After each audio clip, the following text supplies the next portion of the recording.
about having made one of the who needs wetlands, let's have a subdivision and a shipping canal instead decisions that made New Orleans the tragedy and the distant hope that it is today, and the 40% of our nation's wetlands that are Louisiana's beaten, bloodied coast. Nobody's ultimately going to brag to their kids about having told the country that we ought to invade Iraq because, you know, 9/11 and besides it'll be easy. And imagine the family history. Yeah, then Granddad went on TV and said, war in Iraq would take 6 weeks max.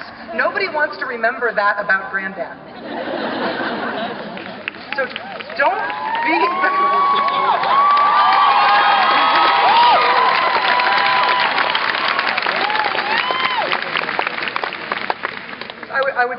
I would advise, if you have the choice, don't be the granddad, don't be the grandma whose temporal, personal triumph is something that you only hope gets forgotten in history.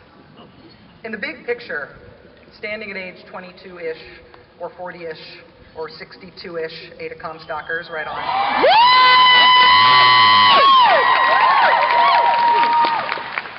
Standing at the age you are now at graduation, looking for your own deep water horizons. Consider the possibility that you might very well get old. Everybody hopes that you do. Be part of good decisions, because the stuff that you do now you will want to be bragging about when you're 90. How do you become part of good decisions? In the absence of a crystal ball, the best way to guess what is going to work out in the future, to figure out what you will be glad to have played a role in, is to get smart and get smart fast. To take the opportunities that you've got very seriously.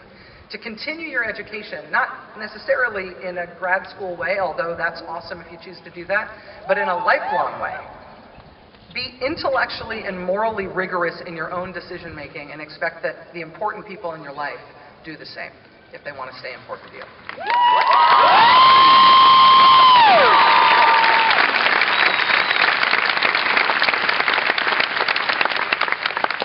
Gunning not just for personal triumph for yourself, but for durable achievement to be proud of for life is the difference between winning things and leadership. It is the difference between nationalism and patriotism. It is the difference between running for office and devoting yourself to public service. It's agreeing that you're part of something, taking as your baseline that you will not seek to reach your own goals by stepping on the neck of your community. And it also means recognizing that thinking big means thinking of your country as your community. It means coming to terms with the fact that your country needs you, Smith class of 2010. There will come times in life and career ahead when you have to choose between integrity and more short-term temptations. You will be the press secretary who is asked to lie to the press. You will be the regulator asked to approve the drilling with the Mickey Mouse safety plan. You will be the artist commissioned to make what you suspect might be propaganda. The engineer pressed to use the cheaper, unsafe welds. The job applicant expected to cross the picket line. The research scientist expected to round to the nearest publishable conclusion. The spouse tempted to cheat. The physician tempted to shill. The staff sergeant asked to keep quiet. The politician confronted with the focus group that proves how well appeals to racism poll in your district. The pundit offered the talking point. The procurement officer offered the kickback. In the short term, it's always crystal clear what advances you further. What, say, makes you famous, what gets you your boss's job, what gets you elected, what makes you rich. In the end, though, blood will out. History has a way of not remembering that some of those Iraq War-era press secretaries had real talent in the White House press room, or that BP and Transocean had a real talent for drilling down to find oil deeper than anyone else. When given the choice between fame and glory, take glory. Glory has a way of sneaking up on fame and stealing its lunch money later anyway. Life might very well be long. Keep your eyes on the horizon and live in a way that you will be proud of. You will sleep more, you will be a better partner, you will be a better mom, you will be a better friend, you will be a better boss, and you will not have to remember any complicated lies to brag about at the old age home because you can brag about the truth of your well-lived life.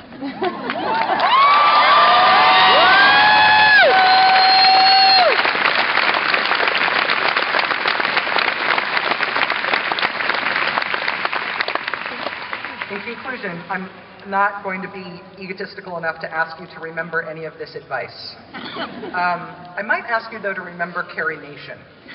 Carrie Nation got what she wanted, against the odds, as a product of her hard work. It's not meant to be inspiring, it's meant to worry you. You are graduating from Smith College. You are well prepared, you are poised, you are well connected, you are wicked smart. Do not for yourself today, but for yourself to be proud of at the end of your life. Do not for the fame, but for the glory. Learn the difference. Do not just for your own life, but for the life of your nation that is still, for all its challenges and its flaws, in many ways, the best hope on earth. A country that needs you and the best that you have to offer and your best judgment. Thank you very much for asking me to be here. Thank you for having already done the hard work that got you here. And please enjoy this moment. Be proud of yourselves. We're all so very proud of you.